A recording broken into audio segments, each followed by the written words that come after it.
exact solution or solutions to the equation cos squared x minus pi by 3 equals a half for x between 0 and 2 pi. So my personal favoured method for approaching this, well, firstly, if it's difficult numbers, as in fractions, I would work in degrees and flick it back later. You do have to flick it back later. If you've been given a question that's clearly about radians, and this is obviously about radians because you can see them, but the default would be radians anyway, so if you weren't sure, your standard answer should be given in radians. But degrees, just because of the nature of the numbers, can be easier to work with. It certainly avoids a lot of fractional operations, which some people may not like. So I would say we are solving cos squared x minus pi by 3, or pi is 180, pi by 3 is 60, cos squared x minus 60 equals a half for x. 2 pi is 360, and 0 is just 0. Okay, so then, if it was me, I would be getting a u involved. So I would be doing something like let u equal x minus 60, something like that. Right, so then we rewrite the problem again. You've got cos squared u equals a half. And that is for u. Remember, u is x minus 60. So we need to take 60 away from these numbers. So you're going to take 60 away from 0, which is minus 60.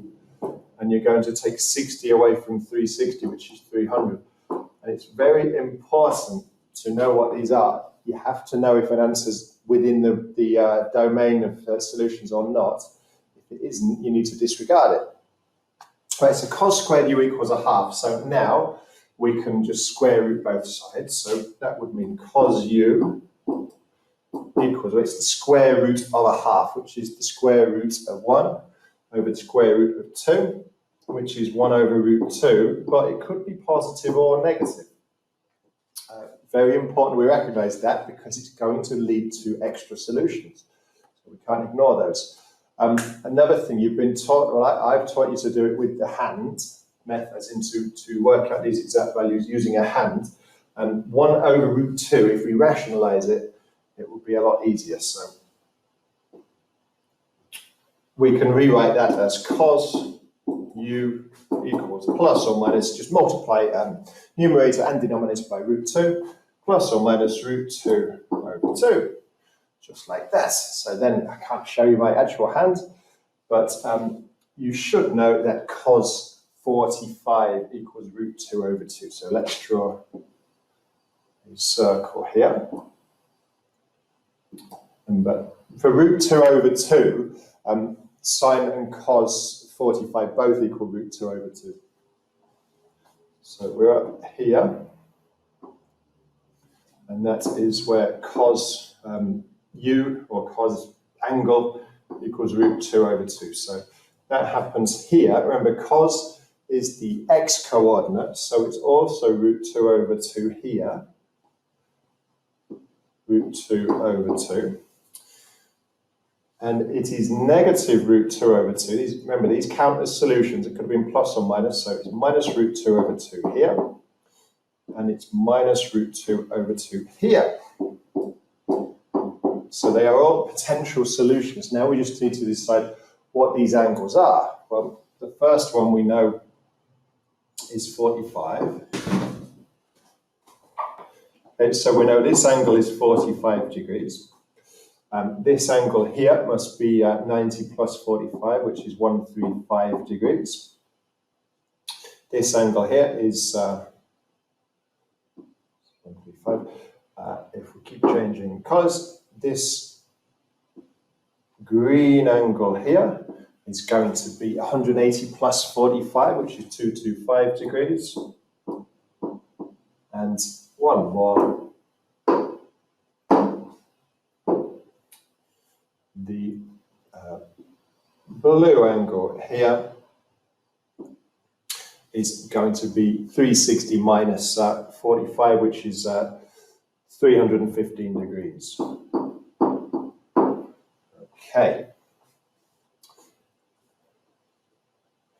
Right, a problem with the blue angle, 315 degrees, is out of range. But if you look at the range of u, that's acceptable. So 315 is going to be, it's bigger than 300, it's a problem. But can we get something, a negative angle that's equivalent for this blue angle? So if we consider this, this is just going to be minus 45, which is in range. So minus 45 degrees. So now we have 4 acceptable values of u. So u equals, so if we try and get them in order, so minus 45 is the smallest angle, minus 45 degrees. The next angle is 45 degrees. After that we have 135 and 225 degrees, right? So that's u. So we need to do 2 things now. Firstly, we need to turn the u's back into x's, and then we need to convert the degrees to radians. If we don't do that, we will lose marks. So if u equals x minus 60, then x must equal u plus 60. So we just need to add 60 to all of these numbers. So x must equal minus 45 plus 60, the same as 60 minus 45, so that's 15 degrees. 45 plus 60 is 105. 135 plus 60 is 195. And 225 plus 60 is 285 degrees. So this is going to be quite tricky in terms of radians. So we're probably going to want 5 degrees or every 15 degrees. 15 degrees might be quite useful in radians. So if pi equals 180, pi over 10 equals 18. So if we can turn the 18 into 3 by dividing by 6, so pi over 60 equals 3, and if we times that by 5, 5 pi by 60 must be 15 degrees. 5 pi by 60, well 5 over 60 is 1 over 12, because 5 12s is 60. So pi by 12 is 15 degrees. So if we look at all these things that we want, they should all be multiples of 15 degrees, I hope. So the first one, well, 15 degrees is just pi by 12. So x equals pi by 12. For 105 degrees, well, if you think about 15s, so 15, 30, 2 15s are 30, so 30 times 3, that must mean 6 15s are 90, so 7 15s must be 105, so it must be 7 pi by 12.